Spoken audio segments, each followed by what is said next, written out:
Hey guys, welcome back to another exciting vlog all the way from People's Republic of China, and right now I am here in Shenzhen, one of the most technologically advanced cities here in mainland China. And as you can see that the beautiful Shenzhen with its glorious architecture is right in front of you. Shenzhen में जिस जगह पे मैं रुका हूँ उस जगह का नाम मैं आपको बता देता हूँ। ये रेनमिन साउथ स्टेशन आप लोगों को नज़र आ रहा होगा, लाइन 9 यहाँ पे आती है। इसके बिल्कुल पास थोड़ा सा आगे जाएंगे तो वहाँ पे यूथ हॉस्टल है, वहाँ पे मैं रुका हूँ। तो सिटी में कुछ इस तरह का माहौल आपको देखने को मिलेगा। तो शेंजन सिटी में अभी तक की जो वाइब्स मुझे नज़र आ रही हैं वो बिल्कुल शंघाई सिटी की तरह की हैं। आप बता दूं कि शेंजन जो सिटी है ये गुआंगडोंग प्रोविंस के अंदर आती है, और अगर गुआंगडोंग प्रोविंस की बात की जाए तो चाइना का सबसे रिचेस्ट प्रोविंस गुआंगडोंग है। और गुआंगडोंग के अंदर जो फेमस सिटीज़ हैं उनमें सबसे ज़्यादा फेमस गुआंगजो, शेंजन और डोंगुआन, ये 3 सिटीज़ बहुत ज़्यादा फेमस मानी जाती हैं गुआंगडोंग प्रोविंस के अंदर। और गुआंगडोंग प्रोविंस जैसा कि मैंने आपको बताया कि चाइना का सबसे रिचेस्ट प्रोविंस यही है, और डेफिनेटली अगर रिचेस्ट है तो थोड़ा बहुत एक्सपेंसिव भी होगा, ऑफ कोर्स, ऑब्वियस सी बात है। अब आप लोग सोच रहे होंगे कि जो गुआंगजो यानी गुआंगडोंग जो प्रोविंस है ये रिच क्यों है बाकी जो प्रोविंसेस हैं उसकी निस्बत। तो उसकी बहुत बड़ी वजह इसकी जो प्रॉक्सिमिटी है, इसकी जो लोकेशन है वो हांगकांग के बिल्कुल साथ है। तो यानी कि ये जो सूबा है ये कोस्ट लाइन को लगता है, और आपको पता है ना जो सूबा कोस्ट लाइन को लगता है ना वो वहाँ पे बिज़नेस बहुत ज़्यादा होता है, क्योंकि वहाँ पे पोर्ट्स होती हैं, वहाँ पे जो फॉरेन कंपनीज़ हैं वहाँ पे ट्रेड होती है उनके साथ। तो इस तरह से जो पैसा है उसका फ़्लो होता है आपके प्रोविंस के अंदर, आपकी सिटीज़ के अंदर, और इस तरह से आपका आर्किटेक्चर बिल्ड होता है और आप लोग जो एरिया है वो डेवलप करता है। तो शेंजन जिस सिटी के अंदर मैं अभी मौजूद हूँ ये technologically most advanced city here in People's Republic of China. So आप लोग देख सकते हो कि किस तरह का इसका आर्किटेक्चर है। अभी मैं आप लोगों को मज़ीद इसका जो डाउनटाउन एरिया है उसका मैं अलहदा से व्लॉग बनाऊंगा, और वो व्लॉग भी आपको देखने को मिलेगा। तो अभी तो मैं अपने हॉस्टल से बाहर निकला हूँ और उसका जो नेबरहुड है वो मैं आप लोगों को दिखा रहा हूँ, और जैसा कि ये कितना खूबसूरत नेबरहुड आप लोग देख सकते हो। तो यानी कि आप यूँ समझ सकते हो कि जो मेरा हॉस्टल है वो बिल्कुल बीचों बीच जो मेन सिटी एरिया है उसी के अंदर वाक़ है। और इसके अलावा मैं मज़ीद अगर बात करूं तो मेरे जो हॉस्टल की लोकेशन है, अगर आप लोग भी इस एरिया में आके रुकना चाहते हो तो मैं आपको हाईली रिकमेंड करूंगा कि जो लोग फ़र्स्ट टाइम शेंजन के अंदर आ रहे हैं उनको मैं हाईली रिकमेंड करूंगा कि आप लूहो एक डिस्ट्रिक्ट है शेंजन के अंदर, वहाँ पे आके रुकें, क्योंकि जितनी भी मॉडर्न बिल्डिंग्स हैं, जितना भी मॉडर्न आर्किटेक्चर है वो इसी डिस्ट्रिक्ट के अंदर है। आल्दो के और डिस्ट्रिक्ट के अंदर भी है, लेकिन ये जो डिस्ट्रिक्ट है ये काफ़ी ज़्यादा फेमस है, और आप लोगों के लिए काफ़ी ज़्यादा इजी रहेगा घूमना इस सिटी के अंदर, शेंजन सिटी के अंदर। तो यहाँ पे लोहो डिस्ट्रिक्ट के अंदर शेंजन का रेलवे स्टेशन भी यहाँ पे वाक़या है, और जिस एरिया में मैं रह रहा हूँ बिल्कुल 450 मीटर के फासले के ऊपर यहाँ से जो मेन रेलवे स्टेशन है वो भी वाक़या है। तो आप लोगों के लिए यहाँ पे आना और यहाँ पे आके रहना कोई इतना बड़ा मुश्किल काम नहीं होगा। और मैंने आपको बता ही दिया कि इतना अफोर्डेबल प्राइस, आपको मैं हमेशा रिकमेंड करूँगा कि आप लोग हॉस्टल में ठहरो। हॉस्टल में ठहरने से क्या होगा कि आपके जो एक्सपेंसेस हैं वो कम होंगे, और जैसा कि मैंने आपको बताया कि 700-800 पाकिस्तानी रुपीज़ में आपको एक नाइट का स्टे मिल जाएगा।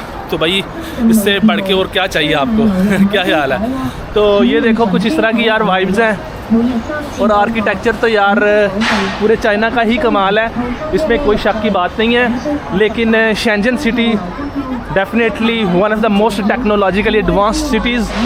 सो डेफिनेटली जो इसका आर्किटेक्चर होगा वो भी आपको बाकी सिटीज़ से थोड़ा सा डिफरेंट ही मिलेगा। वैसे अगर ऑनेस्टली बताऊं तो शंघाई और जो शेंजन है मुझे आलमोस्ट सिमिलर सी वाइब्स दे रही हैं। आल्दो कि शंघाई जो है ना वो थोड़ी सी मतलब ज़्यादा प्रोमिनेंट उसकी वाइब्स हैं। तो Shanghai definitely is one of the top cities here in People's Republic of China, and no doubt about that Shenzhen is also one of those, and absolutely a fascinating place to visit. तो जैसा कि आप लोग यार देख ही सकते हो, यहाँ पे भी ये जो आप लोगों को बाइक्स वगैरह में नज़र आ रहे हैं ना, येलो शर्ट्स पहने, ये मेतवान कंपनी है एक, यहाँ पे जो फूड डिलीवर करती है, फूड जैसे फूड पांडा है ना वैसे, तो ये फूड वगैरह डिलीवर करते हैं। ऑर्डर ऑनलाइन आप करते हो ना, तो उस तरीके से ये फूड डिलीवरी के मतलब का काम करते हैं। तो यार काफ़ी ज़्यादा इंटरेस्टिंग और काफ़ी ज़्यादा मॉडर्न किस्म की जो वाइब्स हैं वो देखने को मिलेंगी। और ये देखो आप सामने जो ट्रांसपोर्ट है, भाई ट्रांसपोर्ट चाइना की ये स्टेट ऑफ द आर्ट है। ट्रांसपोर्ट के मुकाबले में आई डोंट थिंक सो कोई कंट्री चाइना को बीट कर सकती है। मतलब transportation is one of the best here in People's Republic of China. The electric buses, the taxis, the railway stations, the metros, absolutely fascinating, and all of those facilities are built for the people, by the people. So that's the thing about China. So this is something really amazing, and that's why I absolutely adore People's Republic of China, because China knows how to build, and China knows how to build for its own people. So that's how China works. Just recently in 2019, China built $17 billion airport in Beijing, that is Beijing Daxing International Airport. And can you imagine that? Can any country build $17 billion airport for the people? So that's why I say that China can do that, because China loves to build for their common people, because that airport eventually will be used by the common people. So that's the thing. So that's why I really admire China. I really like China, and I love to show to the people, to my audience, that how China is progressing, and how the people of China are enjoying the best of their life. And the reason is pretty much obvious, that the kind of prosperity, the kind of development which mainland China or with People's Republic of China is seeing, it's absolutely majestic, it's absolutely magical. And the facilities like these, you can see that the little parks are made for the people to just sit there and relax in open air. So that's incredible, man. That's absolutely fascinating. अच्छा हो जाता है अगर आप लोग hostel book करो ना, जब भी आप ट्रैवल करो तो कोशिश करो कि सिटी सेंटर के थोड़ा आसपास ही ले लो। सिटी सेंटर में डेफिनेटली थोड़ा महंगा मिलेगा आपको, लेकिन ये है कि अगर आप हॉस्टल वगैरह बुक करोगे तो वो आपको सस्ता मिल जाएगा। तो उससे ये फ़ायदा होता है ना कि आपको घूमने में आसानी रहती है। जैसे कि अभी मैं अपने हॉस्टल से बाहर निकला हूँ और इतना शानदार और इतना लग्जरी इन्वायरमेंट मुझे देखने को मिल गया है। तो ये चीज़ होती है, मुझे कहीं जाने की ज़रूरत नहीं पड़ी। तो मैंने सोचा सबसे जो पहला व्लॉग होगा वो मैं आपको अपना जो नेबरहुड है वो दिखाऊंगा आपको कि नेबरहुड कैसा है। तो जो एरिया है ना उसकी जो नाइट की वाइब्स हैं, जो नाइट मार्केट की वाइब्स हैं, वो भी आपको दिखाऊंगा। बहुत आउट क्लास इन्वायरमेंट है उसका भी। और ये देखो यार, this is China, this is Shenzhen, and this is very first time I am coming to this particular city. I have never been to Shenzhen before. Just like you are experienced and you are watching Shenzhen first time maybe for in your life maybe, and that in the similar way I have seen some videos about Shenzhen, but I have never been to Shenzhen before, and this is absolutely my first time here, and I am absolutely loving it. तरह से Thailand के अंदर, Vietnam के अंदर massage जो shops हैं वो available होती है ना, चाइना के अंदर भी वो आपको मिल जाएंगी मसाज वगैरह के लिए। ये आप लोग देख सकते हो, ये सामने ये मसाज सेंटर यहाँ पे भी बने होते हैं, लेकिन रिलेटिवली कम होते हैं यहाँ पे ना, और थोड़े से लिटिल बिट ऑफ एक्सपेंसिव होते हैं। लाइक मैं अगर आपको बताऊँ 3000 पाकिस्तानी रुपीज़ में आपको यहाँ पे मसाज मिलेगा, आई थिंक सो। लेकिन अगर आप थाईलैंड से या वियतनाम से करवाते हो तो मेरे ख्याल से वहाँ पे 500-600 में पाकिस्तानी रुपीज़ में आपको बेहतरीन मसाज, बॉडी मसाज आपको मिल जाएगा। तो ऐसा है। यहाँ पे रिलेटिवली कम है ना।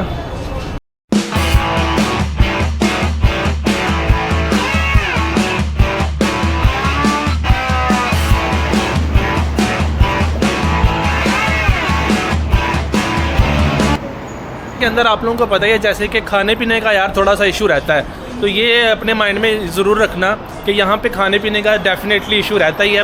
वो आप लोग किसी भी सिटी में चले जाओ, शेंजन में हो या किसी भी सिटी में हो, क्योंकि यहाँ पे आप लोगों को जो फूड हम लोग यूज़ टू है ना इंडिया पाकिस्तान में, वो आप लोगों को बहुत रेयरली मिलेगा यहाँ पे।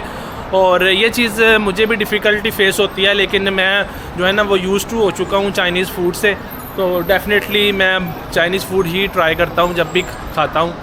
तो ये एक इशू है यहाँ पे, क्योंकि जितने भी यहाँ पे रेस्टोरेंट्स हैं ना सारे चाइनीज़ कुज़ीन हैं, कोरियन कुज़ीन हैं, जापानीज़ हैं, थाई हैं, वियतनामीज़ हैं, और इंडियन कुज़ीन बहुत कम है यहाँ पे, रेयरली आपको कहीं देखने को मिलेगा।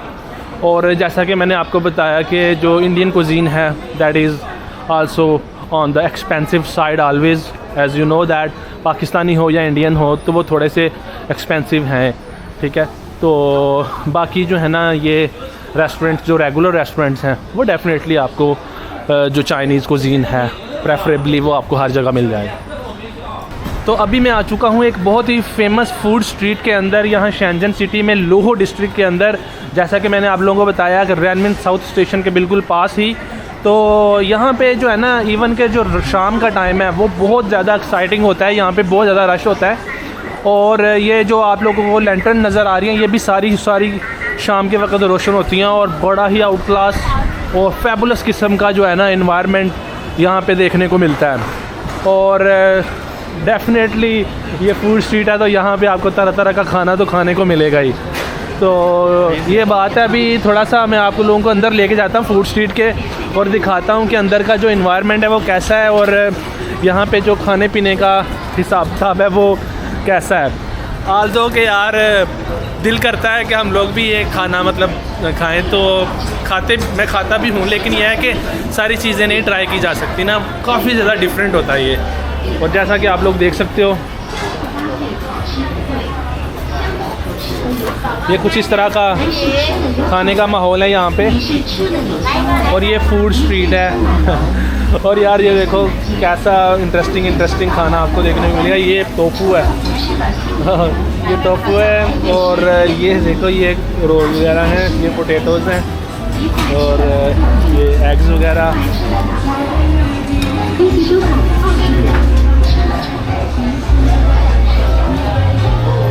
तो ये आप लोगों को नज़र आ रहा होगा।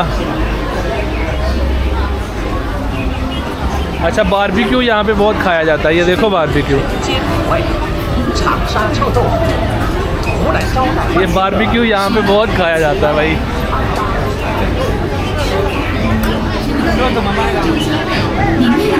अच्छा यार, यहाँ पे मैंने आपको पहले भी मैं वीडियो में बता चुका हूँ कि जो चाइनीज़ लोग हैं ये इनमें ना डाइनिंग का बहुत ज़्यादा कल्चर है, तो चाइनीज़ लोग डाइनिंग बहुत ज़्यादा करते हैं। ये देखो ये सी फूड है, ये सी फूड है सारा, और ये बताओ अब मैं खा सकता हूँ ये देखो ये शेल्स हैं, ये पता नहीं क्या है। तो ये भाई हम लोग खाना थोड़ा सा मुश्किल है, ये श्रिम्प्स हैं, तो हम लोग यूज़ टू नहीं होते ना, तो हमारे लिए खाना थोड़ा सा मुश्किल है ये।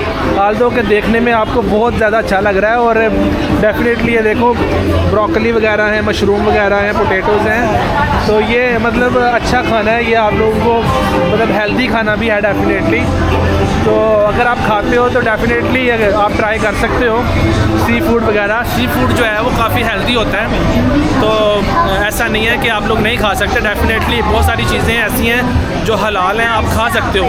हमें ऐसा लगता है कि वो हलाल नहीं है, लेकिन बहुत ज़्यादा ऐसी चीज़ें हैं जो हलाल होती हैं, जैसे कि श्रिम्प्स वगैरह हैं, तो ये हम लोगों ने कभी ज़िंदगी में शायद नहीं खाए, मैंने तो खैर खाए हैं, लेकिन ज़्यादातर लोगों को यही लगता है कि वो हराम होते हैं, क्योंकि वो मतलब उसकी जो शेप है वो वैसी होती है, लेकिन वो सी फूड है, वो आप खा सकते हो, तो ऐसी कोई बात नहीं है।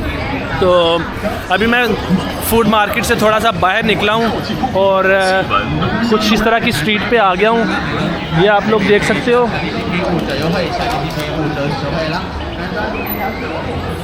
शंघाई के अंदर ईस्ट नानजिंग रोड है ना, बिल्कुल उसी तरह की वाइब्स आपको इस एरिया के अंदर देखने को मिलेंगी, ख़ास तौर पे नाइट के अंदर। बिल्कुल वैसा ही रोड है और जो शॉप्स वगैरह हैं वो भी बिल्कुल वैसी ही हैं। आल्दो कि ये जो है ना, ये जो एरिया है, ये अभी मैं आप लोगों को जो लग्जरी एरिया है ना शेंजन का, वहाँ पे अभी नहीं लेके गया, वो मैं आपको नेक्स्ट व्लॉग्स में लेके जाऊँगा वहाँ पे। तो अभी के लिए जो है ना, वो आप लोग को जो मेरे हॉस्टल का जो नेबरहुड है लुहु डिस्ट्रिक्ट के अंदर, आप लोग इसको एंजॉय करो और देखो कि यार कैसे लोग यहाँ पे अपनी ज़िंदगी एंजॉय कर रहे हैं। और देखो यार इनकी जो गवर्नमेंट्स हैं उन्होंने किस तरीके से इन लोगों के लिए इन लोगों को फैसिलिटीज़ दी हैं। और ये रोड वगैरह देखो आप लोग, शॉप्स वगैरह देखो, और लोग देखो कितने खुश हैं यहाँ पे। तो ये चीज़ है, देखने में आपको लग रहा होगा कि ये जैसे कि न्यूयॉर्क में आ गए हैं आप लोग, लेकिन भाई साहब ये न्यूयॉर्क नहीं है, ये शेंजन सिटी है। और बहुत खूबसूरत और इंटरेस्टिंग जो वाइब्स हैं वो आपको देखने को मिल रही हैं।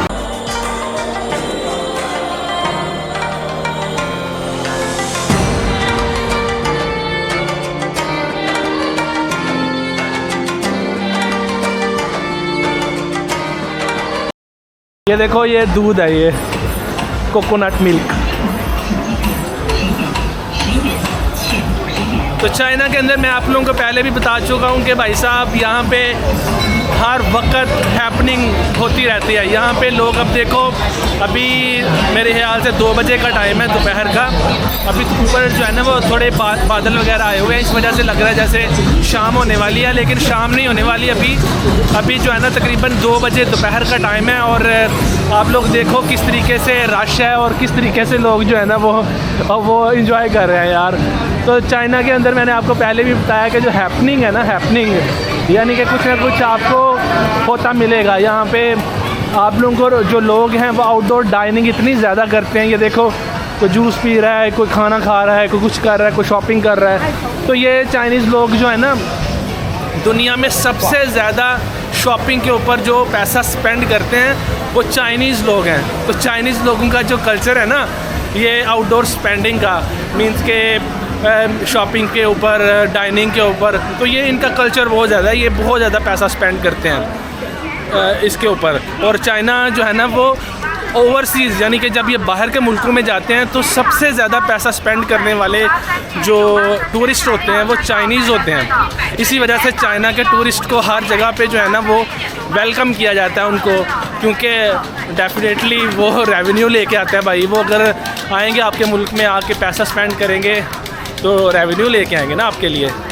तो ये चीज़ है, इसलिए चाइनीज़ हर जगह पे वेलकम किए जाते हैं। और कुछ कंट्रीज़ तो ऐसी हैं भाई साहब कि उनका जो कंट्री का जो जीडीपी है ना वो चाइनीज़ टूरिज़म के ऊपर बहुत ज़्यादा जो है ना डिपेंड करता है। जैसे कि थाईलैंड है, थाईलैंड का जो अभी जब जो लॉकडाउन लगा था ना, जो आप लोगों को पता ही है पिछले कुछ सालों में, तो थाईलैंड का आपको पता है टूरिज़म कंट्री है, तो वहाँ पे चाइनीज़ टूरिस्ट सबसे ज़्यादा जाते हैं। लेकिन जब लॉकडाउन लग गया तो वो टूरिस्ट नहीं जा सके ना, तो उनकी इकॉनमी बहुत ज़्यादा श्रिंक हो गई थी। तो अभी दोबारा से उन्होंने वीज़ा फ्री पॉलिसी कर दी है चाइनीज़ के लिए। तो अब जो चाइनीज़ लोग हैं वो फ्रीली थाईलैंड भी जा सकते हैं, और डेफिनेटली जाएंगे तो पैसा स्पेंड करेंगे तो उनकी गवर्नमेंट, उनकी कंट्री को फ़ायदा होगा। इस वजह से ये कंट्रीज़ जो है ना ये वीज़ा फ्री कर देती हैं। लेकिन हमारी कंट्री के लिए वीज़ा फ्री अक्सर नहीं करती कंट्रीज़। उसकी बहुत बड़ी वजह यह है कि भाई साहब हमारे लोग वहाँ पे जाते हैं और वापस फिर आते ही नहीं है तो भाई वो फिर कहते हैं यार ये पक्के डेरा लगा लेते हैं, तो वो फिर हम लोगों को वीज़ा फ्री एंट्री नहीं देते ना। तो इंडियन लोगों को काफ़ी ज़्यादा कंट्रीज़ वीज़ा फ्री एंट्री देती हैं या वीज़ा ऑन अराइवल देती हैं, हम लोगों को बहुत कम मिलता है। हमारा जो पासपोर्ट है वो दुनिया का तीसरा सबसे वोस्ट पासपोर्ट है, यानी कि कम वोस्ट इससे कैसे पता चलता है कि कोई कंट्री का पासपोर्ट कितना पावरफुल है या वोस्ट है? डिपेंड करता है कि उस पासपोर्ट के ऊपर आपको वीज़ा फ्री कितनी कंट्रीज़ में आप लोग अलो हैं, आप लोग जा सकते हैं। तो जो ज़्यादा कंट्रीज़ जा सकते हैं अपने पासपोर्ट के ऊपर, वो सबसे ज़्यादा पावरफुल पासपोर्ट होता है जो कि जापान और सिंगापुर का है। बाकी जो कम कंट्रीज जा सकते हैं उनका फिर वीक पासपोर्ट होता है, जैसे कि हमारा पासपोर्ट है बहुत वीक है। तो ये चीज़ है। असल में हमारे लोगों को चाहिए कि जब भी वो फ़ॉरेन में ट्रैवल करने के लिए जाते हैं ना, तो ट्रैवल करने के बाद अपनी कंट्री वापस चले जाएं वो। अगर वो वापस नहीं जाएंगे तो वो इमिग्रेशन रिस्क हो जाता है ना, फिर जो दूसरे लोग आते हैं ना उनको फिर वो वीज़ा नहीं देते। तो ये हिसाब होता है।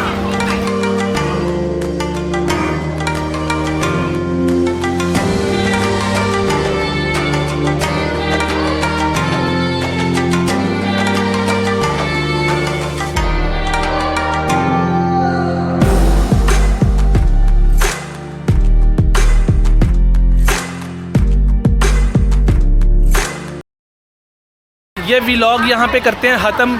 उम्मीद करता हूँ कि ये व्लॉग आप लोगों को अच्छा लगा होगा और ये जो मेरे हॉस्टल का जो नेबरहुड है ये भी आपको इंटरेस्टिंग लगा होगा, ये भी आपको मज़े का लगा होगा। तो इंशाल्लाह ताला मैं आपको नेक्स्ट एक एक्साइटिंग व्लॉग के साथ मिलता हूँ शेंजन सिटी से। तो अपना बहुत ज़्यादा ख्याल रखना और वीडियो को ज़रूर लाइक करना, और अगर चैनल को अभी तक सब्सक्राइब नहीं किया तो चैनल को ज़रूर सब्सक्राइब कर लेना, क्योंकि मेरा बहुत ज़्यादा एक्साइटिंग कंटेंट इस चैनल के ऊपर अगले दिनों में आने वाला है। सो अपना बहुत ज़्यादा ख्याल रखना। Bye bye.